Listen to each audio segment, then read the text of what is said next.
And we are live NosillaCast. How exciting. We're going to take roll call up here. Where did my mouse just go? I think my track.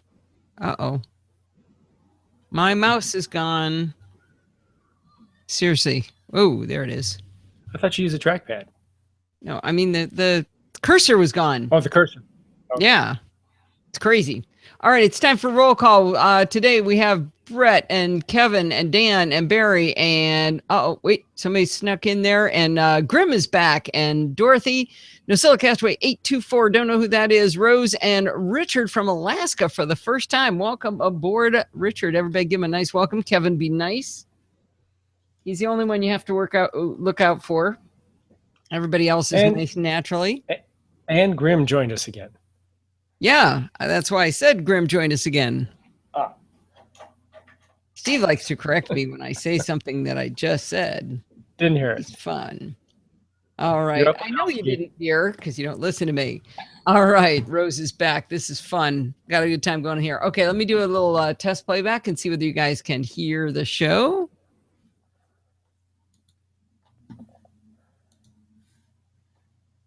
I wonder if I could boost the volume on that track. Try that. Play that again. We didn't hear the first one. You couldn't hear that? Nope. Come on, it was playing just a second ago. So you're saying you can't hear that. Let me play that. You are right, you can't hear that. Okay, the only way I know how to do that, fix that, is to stop and start audio hijack. One moment. And now I'm betting you'll be able to hear it this time. Hi, this is Allison Sheridan of the NosillaCast podcast, hosted at podfeet.com. Yep, hear it? We have playback. All right. Well, I don't know why that happens. But audio hijack gets confused sometimes if you stop and start. Oh, I know what happened. I quit GarageBand and restarted it after audio hijack was started, which makes it not get picked up by audio hijack. So I think we're good to go. We are going to start the show now. Everybody go look at Steve's Monarch Butterfly thing. It's fun. Except there's music, and then you'll have to listen to that instead of me. And I don't want you to listen to that. I want you to listen to me. Or you can do whatever you want. All right, here we go. Are you muted, Steve? I don't hear him, so he's nodding his head. There we go. All right, here we go. Hi, this is Allison Sheridan of the NosillaCast podcast, hosted at podfeet.com, a technology geek podcast with an ever so slight Macintosh bias. Today is Sunday, October 18th, 2015, and this is show number 545. On this week's Chit Chat Across the Pond, we've got Tom Merritt, fiction and nonfiction author over at TomMerrittBooks.com, and he's going to talk to us about self-publishing and what his journey has been like to write his own books. You're going to enjoy that a lot. I really had a good time with him because I always have fun on Chit Chat Across the Pond.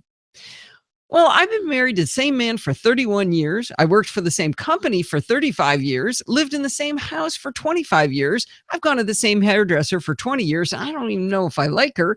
I've been doing this podcast for 10 years. Heck, the music hasn't even changed on that podcast in all that time. Now, if you're sensing a pattern here, I think you're right. I don't like change, but I'm going to change something anyway. Nope, I'm not going to leave Steve. I'm keeping him forever, whether he likes it or not. I'm going to spin off Chit Chat Across the Pond as its own show. Now, like anything else we talk about here, we have to start with a problem to be solved. So here's what I've been thinking about for quite a while now. The NosillaCast is getting really long. It's running well over an hour and a half sometimes.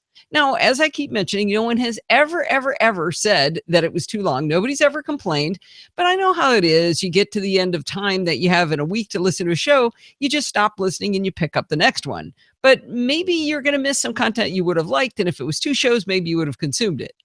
Another problem that this would solve is often I have Chit Chat Across the Pond recorded well in advance of Sunday, but you have to wait for Sunday to get for the rest of the show in order to get it.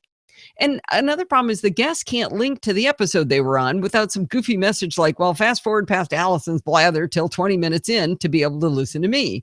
It's kind of natural the way that works. Often I have timely ideas for Chit Chat Across the Pond, but I don't do it because it would be stale by Sunday.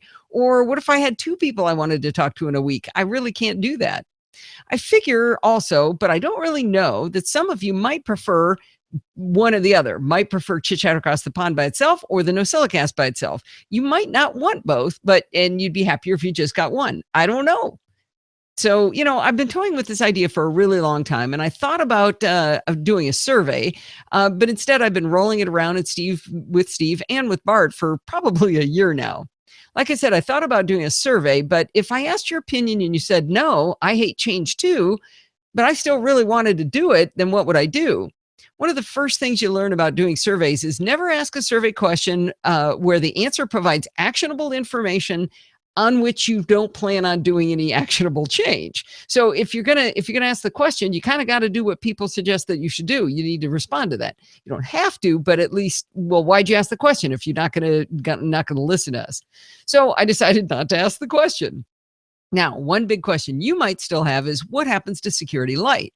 Well, Bart and I talked about it quite a bit, and we decided it should stay with the NosillaCast. So I'm really happy about that. So when Bart is on, in the weeks he's on, you'll get a separate Chit Chat Across the Pond with Bart, and you'll get the NosillaCast with Security Light together. Now, the only downside I can think of to spinning off Chit Chat Across the Pond is that sometimes the NosillaCast might be pretty short. My portion of it tends to run 20 to 30 minutes most weeks, not counting Security Light every other week. Then again, some weeks I've had to push content out week after week because I have too much to say. So we'll see how that goes. Now, all I have to do to make this happen is I need to create a new RSS feed. I need to come up with a logo. I'll probably put Steve on this one because he's pretty good at this stuff. But if you have an idea, go ahead and make something up and email it to me at allison@podfeed.com and we'll consider it. Do it pretty quick because we're going to jump on this soon. The next thing is to decide on intro, outro music for Chit Chat Across the Pond. And, not sure how that's going to work because Chit Chat Across the Pond sort of has a standard music. I don't know. I've still got to figure out how we're going to work that out. So maybe I leave that music the same as what it is, but I get new music for Security Light. That might be fun to do. I got to submit it to iTunes at some point after I do all this. I also have to figure out how this is going to work in its web presence. So this isn't going to be as hard as you would think because I purposely named my website so I can do whatever I want, along with the show being named weirdly so I could do whatever I want. So when I created it, I thought, well, if I call it podfeed.com and then I make the show name something separate, I could have more than one show. I could have more than one thing feed into podfeed.com. So podfeed.com is kind of the aggregation spot for all these different things I want to do. So I really could have everything stay on podfeed.com and have both shows point there, which could be cool. Now, it's probably not the best branding idea the way I did this, but it's done. So that's the way it's working. Now, I went along and bought NosillaCast.com and NosillaCast.com because everybody mispronounces the name. And I bought those and I did a redirect so they go to podfeed.com. So today I went ahead and bought chitchatacrossthepond.com and I'll later on do a redirect that'll take you to podfeed.com for that. Now, I did look at ccatp.com, but it was up for auction and the current bid was $795. So I decided we'll just go with chitchatacrossthepond.com. Anyway, you don't ever have to type that. You type podfeed.com if you know, but this is just in case you don't know and you go to look for it and you look for chitchatacrossthepond.com, you'll get to podfeed.com. Let's see, then I would have to spam the universe about the new show. Well, that sounds like just a few steps, but knowing me, it's going to take me a couple of weeks to get it going. I think I'll back populate the show just a bit because I'd like to catch the beginning of Bart's series, Programming by Stealth, so it's completely encapsulated in this new Chit Chat Across the Pond. I'm also going to figure out the numbering sequence. Do I start with episode 1 or do I go back and count all of the Chit Chat Across the Pond episodes that have happened and just start with like episode 394 or whatever it is? We'll take a look at that. I think Steve volunteered to go back and count and see how many I've actually done. Anyway, I'll probably explain the whole thing in episode 0 of Chit Chat Across the Pond. Now, I do want to know what you think. Let me know. Send me a note, yell at me, tweet me, hopefully say good things. But I think this will be a good change, and I'm kind of looking forward to it being 2 separate shows because it'll be twice as much work. All right. What have people said? Have they said anything? Kevin says he had to clean his glasses because I looked hazy. All we get is, yep, change is never easy, but part of life. More Bart, Perry says. No opinions, huh? Let's see. Steve's saying to move my camera up a bit. What does that mean? You want more of my head? There. Is that what you meant? Yep, that's good. All right, good. No reaction? That's it? You guys are silly. Can't believe you have no reaction to that. Yep. Well, Kevin did. Rose says good. Oh, yay. Well, that's good. All right. I'm all for 2 podcasts. Keep Podfeet as the main hub. Good. That was, believe it or not, that was actually Tom Merritt's idea, was to keep NosillaCast in the main feed and spin off the other one. I was thinking they would both be in the same feed. He said you could create a feed that did both, but then give people the option, make them ask for it first. So this means another podcast. You're getting some focusing in and out when you move. Because I'm on camera defaults. So I could turn off autofocus. Do you want me to? Yeah, assuming it picks a good focal point. Right. Hold still. Don't move. Right there. How's that? Am I in focus? That looks good. That's now good. When I move out, I should just go out of focus instead of bouncing. Or I could stay still. That would work. Let's see. Have 3 feeds, one for NosillaCast, one for CCATP, and one for both. Yeah. I have to figure that out, whether that would be hard. If that's easy, I'll do 3 feeds. But if it's hard, I don't know. Do you guys listen to those giant feeds that Leo puts together? Stoplight Network does the same thing. Do you guys listen to it that way? Do you guys listen to the big giant feeds, or do you like them separate so you know which one you're getting? That's the real question. Not whether they do it, but whether you like it. I thought about that. I've never done Leo's because that would be like 1,700 hours a week of listening, I think, right? Okay. But you'd get stuff midweek. You get stuff earlier. Listen to individual free feeds, Brett says. Yeah. Well, at least there wasn't chaos and anarchy in the chat room. I've been worried to tell you guys that I was going to do that, but I think it'd be fun. Be more work, I think. But okay, here we go. Oh, one other thing that might happen is the live show might get weird if I've just got like 20 minutes. Okay, bye, done. But maybe you'd, I don't know. Would it be bad if it was a half hour in the live show? I don't know. We could goof around more. So you consume individual feeds too. Yeah, I can't picture people. I don't know. If it's just 2 shows that used to be one, maybe some people would. We'll see. All right, let's keep going. Did I save? Kevin said to 3 times. Let me save. All right, here we go. A couple of weeks ago, Bob Correa did a great Clarify tutorial showing how to enable the new extensions in Photos, and I was thrilled that that capability is finally here. The extension Bob used for his example were from MacFun, a company known for some really cool standalone tools that I'd looked at before, like Snap Heal for erasing unwanted things from your images, and Snap Select, a great tool for helping you get rid of duplicate photos and almost duplicate photos. I've actually been messing around with that tool with my daughter's wedding album because the photographer gave us 2,500 photos, which is horrible. It's like 70 photos of her head turning at 6 degrees. So I can bring those up in Snap Select and choose just one and dump all the rest of them. So I started going through that, but 2,400 photos is that's a real monster to go through. Anyway, we were talking about MacFun, not my daughter's wedding album. Well, MacFun, let's see, I happen to have met Kevin LaRue, vice president of MacFun, at the Trey Ratcliffe photo walk. So I wrote to him with a few questions, and he offered to give me some license code so I could test out the new extensions. Okay, spoiler alert, I love these extensions.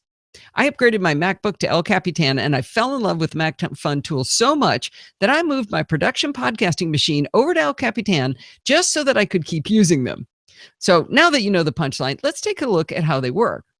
In Photos, if you hit the Enter key with a photo selected, you get into the Edit menu. You'll see a set of options down the right sidebar that each expand to provide more capabilities. You've got Enhance, Rotate, Crop, Filters, Retouch, and most importantly, the Adjust button where the good lighting stuff is. But in El Capitan, you get an Extensions button within Photos. If you click that, you see a More button where you can have the extensions installed, and you can enable them in System Preferences to have them show up over in Photos. And this is exactly where Bob's tutorial was most helpful. Once they're enabled, they show up under that Extensions button. Now I'm going to do a review of a few of the MacFun tools in detail as separate items here, but I wanted to give you the breakdown of how their pricing works first because it's kind of interesting all the different ways you can get the tools. When you buy the MacFun tools, they're standalone apps and they can be used as extensions in El Capitan. App vendors can write for to the APIs for extensions, and as of right now, I know you can use these extensions from MacFun in Apple Photos, Photoshop Elements, Lightroom, and Pixelmator. Now, I'm sure there's more, but those are the ones I know of already. There might even be more apps with connectors to these extensions by the time you hear this. In fact, there probably are, and I just don't know about them. So again, you can have a standalone app and an extension. They're two different things, but you get both when you get one of the MacFun tools. So in addition to that, MacFun sells the tools as single apps via the Mac App Store and as single pro versions. They call them CK for Creative Kit. They have these single versions that are the pro versions of their apps via their website. So you got the Mac App Store version and the pro versions from the website. And the third way they do it is they have bundles available. They made a big splash this week when they introduced their Creative Kit 2016, which is 6 of the most popular tools all bundled together. If you missed the deal they had earlier in the week, I don't want you to be too sad because they still have other bundles at great pricing. And I actually think the tools in the Mac App Store are pretty darn good, even though they're not the pro versions. You might not get quite as many filters and options as the pro versions, but I was working with the non-pro version for quite a while, and I really, really liked it. Now, the only one that I'm sure you're going to want to look at the pro version, or for me anyway, is the app they call Noiseless. It's one to do noise removal. And if you don't have the pro version, you can't work on RAW files. So that's the only one I know for sure that I would have chosen the pro version for sure. So as I go through them, hopefully I'll have more advice for you. Now, here's the fun thing. You don't have to buy one or the other. Wait, what am I talking about? One or the other?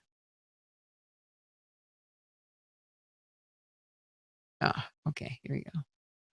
Now, that doesn't make any sense at all. I'm going to just skip that sentence.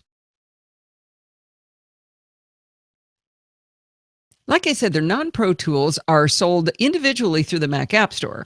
For example, my favorite and the most essential tool they sell, in my opinion, is called Intensify. You can buy Intensify in the Mac App Store for only $14.99, $15, and you get both that standalone version and it works inside Photos and the other apps as an extension. Now, I love the Mac App Store version of apps because I know I can just load it on all my Macs and not have to worry about it. But MacFun has made their pro version licensing really good too. You can load it on up to 5 Macs. So that's enough for most normal people, right? Now, I don't take this for granted. I have the $100 ScreenFlow screencasting application, and I can't put it on my MacBook and my MacBook Pro, even though I'm just one user. It's a $100 app, and they won't let me use it in 2 places. As you can see, buying the MacFun Pro tools one by one could start to add up, but you're going to... I don't like that line either. As you can see, I wrote some of this stuff in 2 different times, and it's not flowing quite right. I really appreciate that pricing from MacFun. They've even got pricing on the pro products that I call the Uncle Bob version. Because Steve's Uncle Bob lives in a beautiful cabin in the wilderness, and he has no bandwidth to download applications. MacFun offers something they call the special edition version. That's the products delivered to your door on a 4 gigabyte SD card. How's that for flexible pricing? Well, enough about the options. Let's take a deep dive into one of these tools, and I already mentioned it, Intensify from MacFun.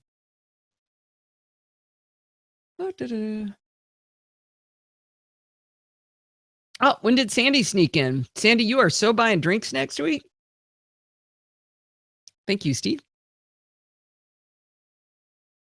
Now we know what Kevin's text expander snippet is. Use semicolons too? Or is it normally capital S, capital A, semicolon? That's pretty funny. I like that. As Bart says, I took one of the...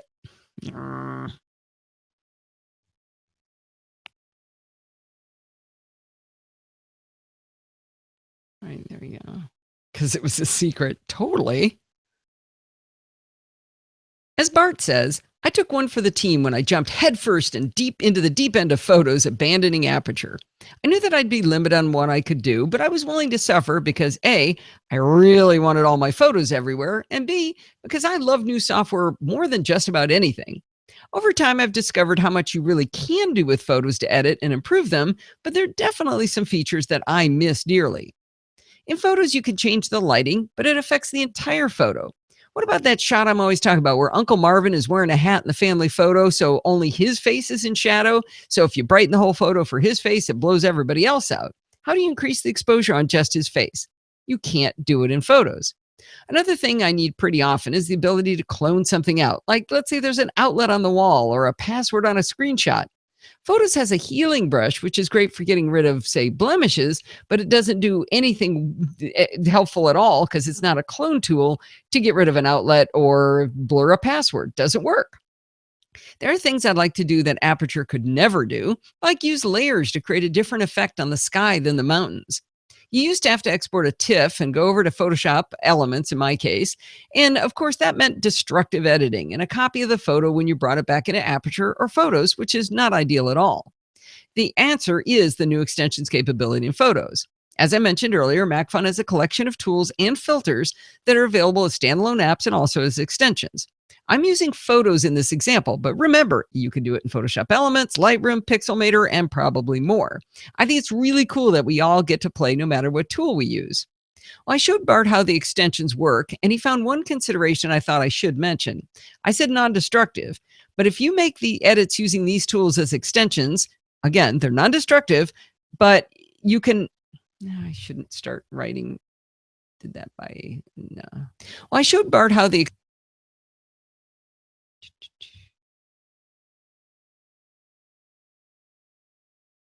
Let's see. Oh, Brett's trying to figure out how to finance an iPhone 6S. Well, luckily I gave you the math. Wrong one.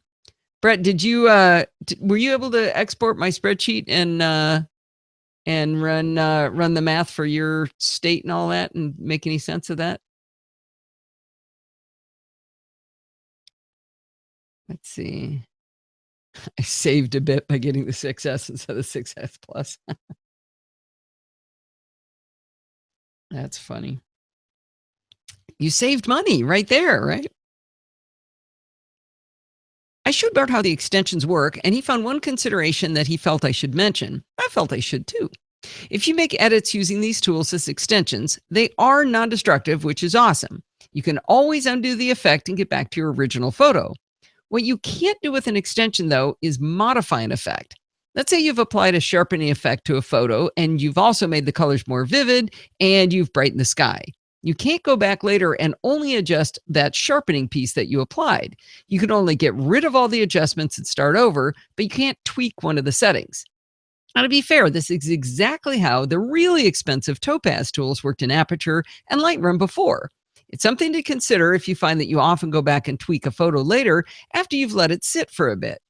If you think you may want to go back and tweak your settings, as Bart does, you may want to export your images as TIFF files and use the standalone versions of these tools. You can save the files as a .mpi file, that's the native format for the MacFun tools, and then you can make adjustments later to the image and it will save all your progress and all the layers separately. Good to know that you have both options. Again, everything about MacFun, I love the way they give you so many options. It'd be hard to not find a way to like it. Well, let's take a look at the interface for Intensify. In Photos, if you select Edit on a photo and then hit the Extensions button and choose Intensify. Made a lot of verbal typos. Well, let's take a look at the interface for Intensify. Hey, nabbit. Saved. And choose Intensify.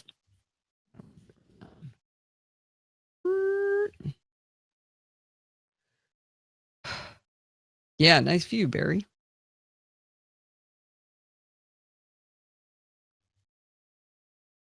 The photo you open inside Intensify shows in a new interface, even though you're still inside Photos. So your menu bar still says Photos and all the Photos menus. The right sidebar is where most of the goodies live. If you want to enhance your photo with a single button click, Intensify comes with a lot of presets. There are 8 architectural, 9 black and white, 16 creative, 14 detail enhancement, 11 image tune, 5 landscape, and 5 soft. Seriously, a lot of presets. While these aren't goofy filters that make your photos look really dorky, I mean, I don't like those stupid filters and like the whole Instagram thing, not those kind of filters. While there are some extreme adjustments like vivid HDR, you can also simply boost the colors or fix a dark image or improve sky details with the click of a button. Obviously, I can't run through all of them, but I found many in there to like. Each preset is applied at 100%, but you can move a slider down to adjust to your liking. But we said we might not want to apply adjustments to the entire photo. Up at the top, there's a layers panel. If you add a layer, there's a plus button. It's really easy to figure out. And then you apply the preset. You can erase the areas on which you don't want the effect applied. Each layer also has an adjustment from 0 to 100, so you get even finer grain control. You can also brush in an effect on a layer instead of brushing out where you don't want it. This works easily and intuitively, which is saying a lot for it coming from me. This concept is called layer masking, and I've studied it in Photoshop on and off over the years, and I never got the hang of using it. I immediately understood how this worked in MacFun's Intensify. It was so easy. I didn't have to ask anybody's help.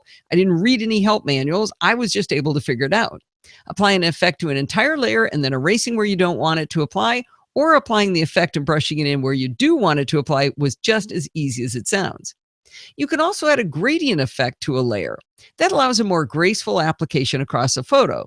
Let's say you choose the sky details effect. Well, you probably don't want a sharp line where that starts and stops. You might want it more intense at the top and less intense as it gets to the mountains. Now, I'm not going to describe in detail how to apply the gradient because every effort I made to write that up made it sound super complicated. Instead, just try it yourself and you quickly see how easy it is to change the effect to your liking. Easy peasy with Intensify. Now, by this time, you're saying, but Allison, I need complete artistic freedom. Don't worry, the Adjust tab is for you, not the Preset tab. In Adjust, you get 8 separate panels with multiple controls inside each panel. You get color temperature, basic tune for things like explore and shadows and vibrance. I really missed, wait, is it really called explore? That doesn't sound right. Basic tune. It's exposure. God, thought that sounded funny. You get color. At least I heard it wrong. Maybe that was exposure. Exposure? It might have been. So explore. Exposure. That's in the blog post and nobody noticed it. Wish the MacFun guys read that. They should have noticed that typo. They were probably being nice. Let's see. Multiple controls inside each panel. All right. Where'd it go? There you go.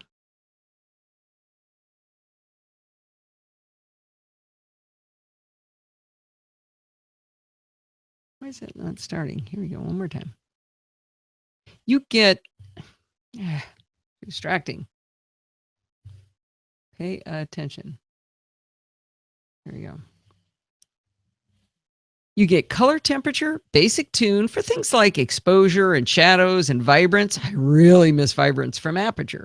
You get pro contrast for highlights, midtones and shadows, structure at the global and micro level, details for highlights and shadows, micro sharpness, vignette, and opacity. And of course, these are all possible on layers with masking. Isn't that a sweet set of tools? Before I go much further, let me remind you, I have just described the $14.99, $15 Mac App Store version. This thing is crazy. It's so good. I should also mention, I figured out after I wrote this article up for the blog that if you use one of the presets, you can hit the preset first, then flip over to adjust, and you get all of these little adjustments on that preset. Now, another thing I particularly love is that you can fold these panels up so they're out of your way. It makes it so much easier to see what you're doing if you're never going to apply a certain effect. You can even create presets of your own adjustments. If you have an effect you really like to apply often, like say vibrance and sharpening to your butterfly photos, you can save those as your own preset. Heck, if you're crazy about your own presets, you can organize them into folders. Well, you might be asking, there's got to be some downsides here. MacFun published these tools first out of the gate for Photos extensions, and I think maybe in their haste, a few things got left behind. I looked for a help file when I couldn't figure out how to undo a step, so I went over to the MacFun website and was only able to find help on the standalone tools. Even though I have both at my disposal, the interface is actually different between these two apps. The most visible missing feature was an undo button. I wrote to the MacFun folks, and they were great about getting back to me quickly.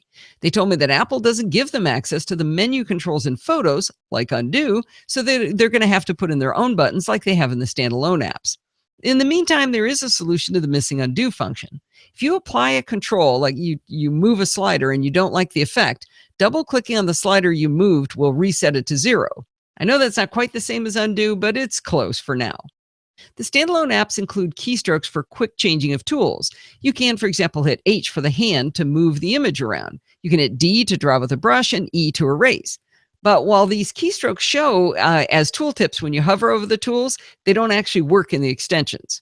In the standalone apps, you can use the standard left-right brackets to change the size of a brush, but these don't work in the extensions either. They promise that they'll get new versions out soon that will fill in the blanks, but like I said, there's a couple of rough edges out of the gate. Let's talk about some more fun features. One of my favorite features of Intensify is that you can view before and after on your photo side by side or one above the other. This really helps to be able to see whether you've gone over the top on an adjustment, which is easy to do when you start at the changed version. Oddly, the side-by-side tool shows up in the extension if you have the Mac App Store version. It's in the standalone Pro version of Intensify, but oddly, the side-by-side button is missing in the Pro version of the extension inside Photos. Now, that sounded really confusing, but remember, there's like 3 different ways to do everything to get these tools. So it really is an example of a few things here and there that got forgotten in their haste to get out of the gate.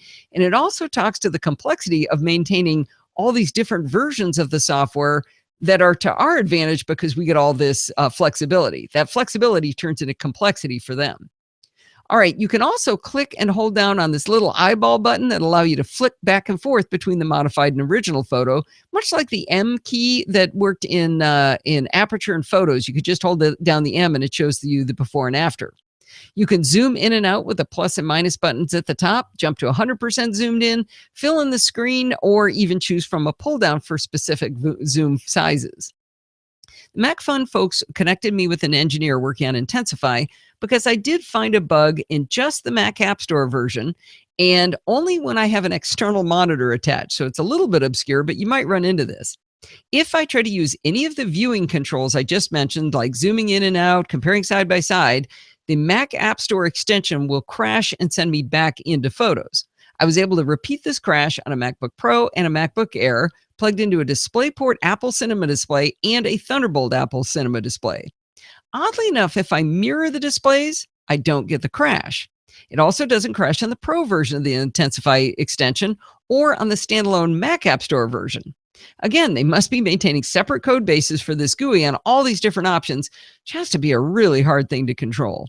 I love that flexibility, but it's got to be really hard for them. Now, being a good net citizen, I sent the info to MacFun, and they connected me with Ivan the engineer. He took my crash log and was delighted I'd narrowed down exactly how to reproduce that error. This all happened the day before Creative Kit 2016 was launched, so I suspect all, especially Ivan, are exhausted right now, but they said they'd get it fixed pretty quickly, and based on my conversation with them over the last couple of weeks, I'm sure they will. All right, bottom line, I love Intensify from MacFun, and as I said earlier, it's so cool, I moved my primary production machine to El Capitan just so I could use it more. It gives me way more than I ever used in Aperture. That's not saying it can do everything Aperture can do, but everything I used is there and more. And for $15 in the Mac App Store, Intensify from MacFun is a no-brainer. Now, I'm probably going to talk about some more tools over the next few weeks if they blow my dress up as much as Intensify, but you can go check them out yourself at macfun.com. David Roth is here. Oops. David, how you doing? Hey, we're coming to Chicago. Barry, give him the stats on the Macstock is coming up next year. The hotel's already open. Hey, that brought up a question, Al. What's the question? The link you tweeted out took us to a Macstock page, but it seeed to be oriented towards 2015. Yeah, but we couldn't see any of the 2016 dates. So Steve is saying that I tweeted out the link to the MacStockExpo.com. But on that page that I sent over, it should have a button for sign up for the newsletter to find out about 2016. Didn't see it, but I'll look again. Okay. I even changed to that. Let's take a look. MacStockExpo.com. So the link I gave out, wait. Oh, conferences and expo. There we go. It says MacStock 2016 dates announced. July 16th, 17th, 2016. More updates coming soon. Sign up for news. Do you see that now, Steve? Let me go to the link that Victor it says was MacStock 2015, and right below that, it says MacStock 2016 dates announced. I'm trying to go to the link that Victor was going to see what he was seeing. Well, it's the one I tweeted, so. This is dead air while you're looking, just so you know. Go ahead. No, you don't have to wait for me. Okay. Can you mute, please? All right, here we go. Oh, did I miss anything? 2026 Anchorage Summer Olympics.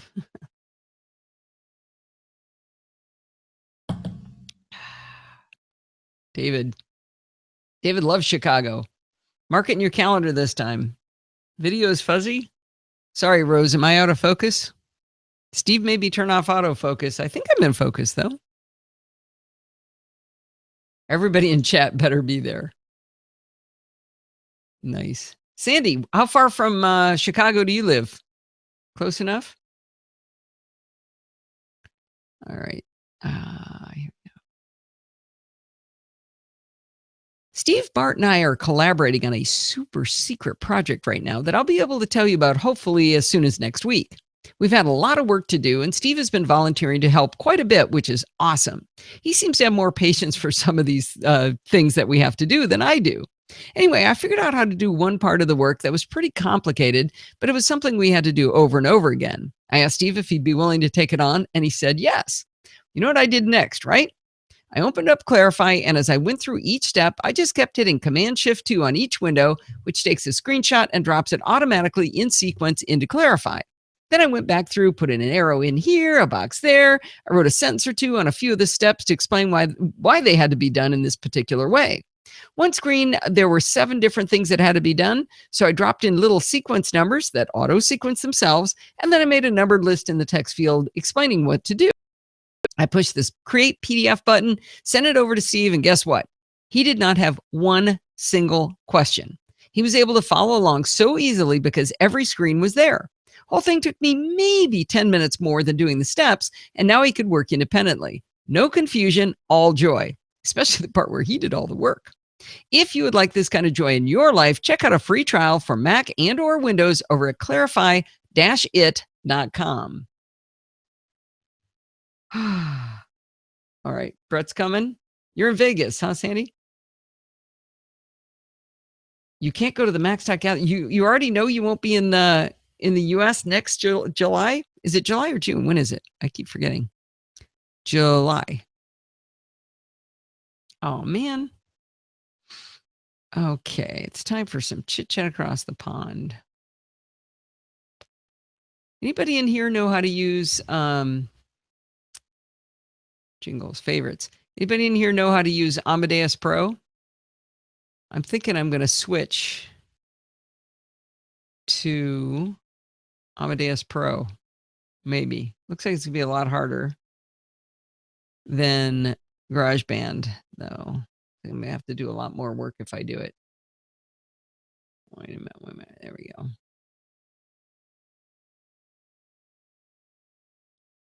Jason Snell's playing Dungeons and Dragons live on YouTube. I think it's amazing people. Bart uses Amadeus? Really?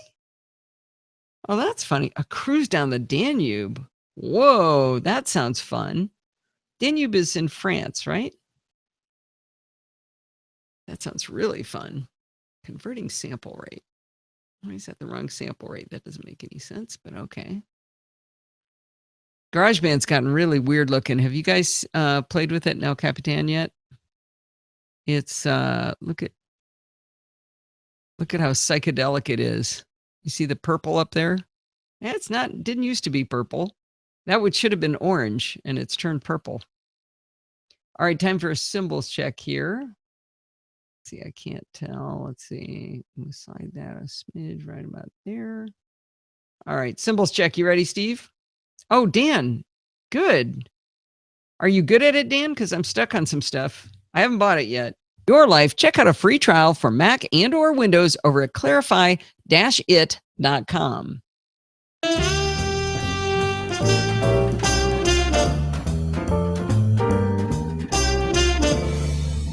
Well, it's that time of the week again. It's time for Chit Chat Across the Pond, and Tom Merritt is back. Use Twisted Wave to edit your show. Does it do multi-track? Oh, it does? You didn't think that was too late? No, I think it's fine. All right. I thought it was too late when the audio started, though. Let me fix it. And or Windows over at clarify-it.com. Dan, the part I'm stuck on is I haven't been able to find any auto ducking. And if it doesn't do auto ducking, that means I have to manually duck. Maybe I could save some preset files because my intro and outro duck, under my voice as I come in and out. Twisted Wave does that. Is Twisted Wave iTunes or iPad? Or is that Mac?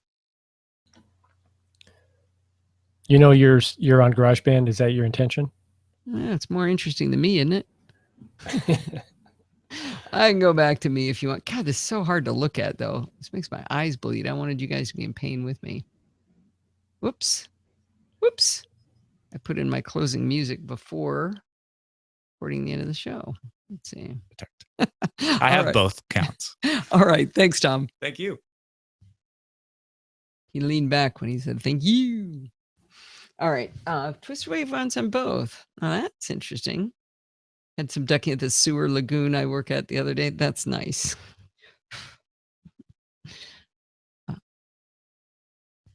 Oops. All right. Thanks, Tom. Thank you. You really. Why is that not clipping? What, was he running to get out of the house? No, he wanted sushi. You were there. I wasn't there for the recording. That's true. Want to get away from me, maybe. All right. Well, stay tuned for what's going to happen here with Chit Chat Across the Pond spinning off. It's going to be amazing, and we'll keep you up to date on what's going on there. Another good idea is to make sure that you sign up for the NosillaCast news, because I'll definitely be sending something out through that venue. You can follow me on Twitter at Podfeet, and you'll definitely hear about that there. That's going to wind us up for this week. Many thanks to our sponsor for helping to pay the bills, the makers of Clarify over at clarify-it.com. Do not forget to send in your dumb questions, comments, and suggestions. You can always email me at allison@podfeet.com. I'm very responsive on email, so it's a lot of fun to just write me. Let me know what you're thinking. Do check out the NosillaCast Google Plus community. We're certainly having a lot of fun over there. George's been posting some pretty good deals. So if you like watching deals, he's doing a lot of good work there. And people have been asking questions, getting answers from people smarter than me. If you want to join in the fun of the live show, like Richard from Alaska did for the first time ever, head on over to podfeet.com/live on Sunday nights at 5 p.m. Pacific time and join the friendly and enthusiastic Nosilla castaways. Thanks for listening and stay subscribed. I insult you in detail in email. All right, you got it on your calendar? Nice, David. I think so, Steve. I hope so. Ask him. I'll go fix that. I don't know for sure.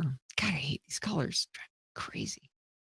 5 p.m. Pacific time, join the friendly and enthusiastic Nosilla castaways. Thanks for listening and stay subscribed.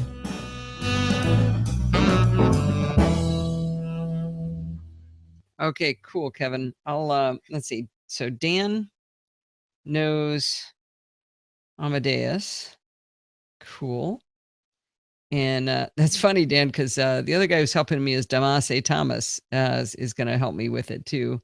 And Bart, you said, and Twisted Wave is what Kevin uses. I've heard of Twisted Wave.